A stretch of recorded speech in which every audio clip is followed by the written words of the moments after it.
15 फरवरी को महाशिवरात्रि है।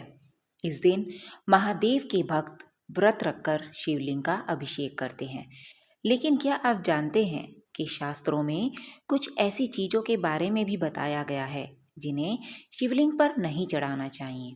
महाशिवरात्रि भगवान शिव को समर्पित सबसे बड़ा पर्व है। इस दिन भक्त व्रत रखकर विधि विधान से शिवलिंग का अभिषेक करते हैं और महादेव की कृपा पाते हैं। लेकिन शिवलिंग पर चढ़ाई जाने वाली वस्तुओं को लेकर शास्त्रों में कुछ नियम बताए गए हैं। जाने अनजाने कई बार भक्त शिवलिंग पर ऐसी चीजें चढ़ा देते हैं जिन्हें चढ़ाना शास्त्रों में वर्जित माना गया है। आइए जानते हैं कि शिवलिंग पर क्या चढ़ाना चाहिए और क्या नहीं। पहले आते हैं शिवलिंग पर क्या चढ़ाएं। जी हाँ, जल और गंगा जल। शिवलिंग पर साधारण जल या गंगा जल चढ़ाना सबसे उत्तम माना गया है। महाशिवरात्रि या किसी भी त्योहार पर शिवलिंग का अब जलाभिषेक करने से मानसिक शांति, पापों से मुक्ति और कष्टों का निवारण होता है। अगला आता है दूध। शिवलिंग का दूध से अभिषेक भी बहुत शुभ माना जाता है। इससे स्वास्थ्य में लाभ और मनोकामनाओं की पूर्ति के लिए बहुत उत्तम माना गया है। दरअसल दूध चंद्र तत्व से जुड़ा होता है जो शिव को अत्यंत प्रिय है। अगला आता है पंचामृत। महाशिवरात्रि पर शिवलिंग का पंचामृत से अभिषेक का विधान भी है। इसमें शिवलिंग का दूध, दही, घी, शहद और शक्कर से अभिषेक किया जाता है। इससे जीवन में सुख समृद्धि आती है और नकारात्मक ऊर्जा दूर होती है। अगला है बेलपत्र। बेलपत्र शिव जी को अत्यंत प्रिय है। मान्यता है कि 3 पत्तियों वाला बेलपत्र शिवलिंग पर चढ़ाने से ग्रह दोष शांत होते हैं और मनोकामना शीघ्र पूरी होती है।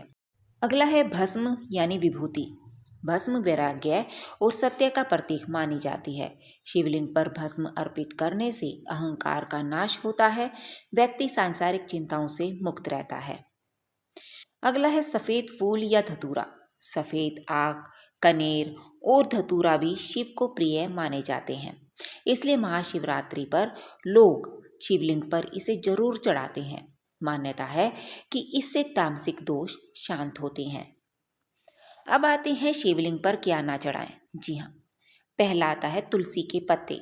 तुलसी विष्णु जी को प्रिय है, लेकिन शिवलिंग पर इसे कभी भी नहीं चढ़ाया जाता है।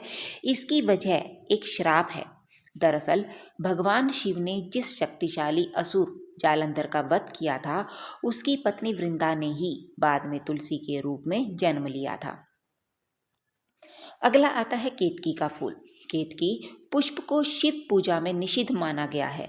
एक पौराणिक कथा के अनुसार भगवान शिव ने खुद इस फूल को अपनी पूजा से वर्जित किया था। अगला है सिंदूर और रोली।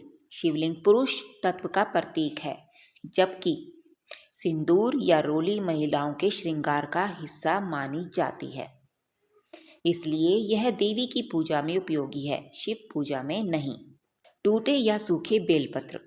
खंडित, सूखे या काले धब्बों वाले बेलपत्र शिवलिंग पर कभी अर्पित नहीं करने चाहिए।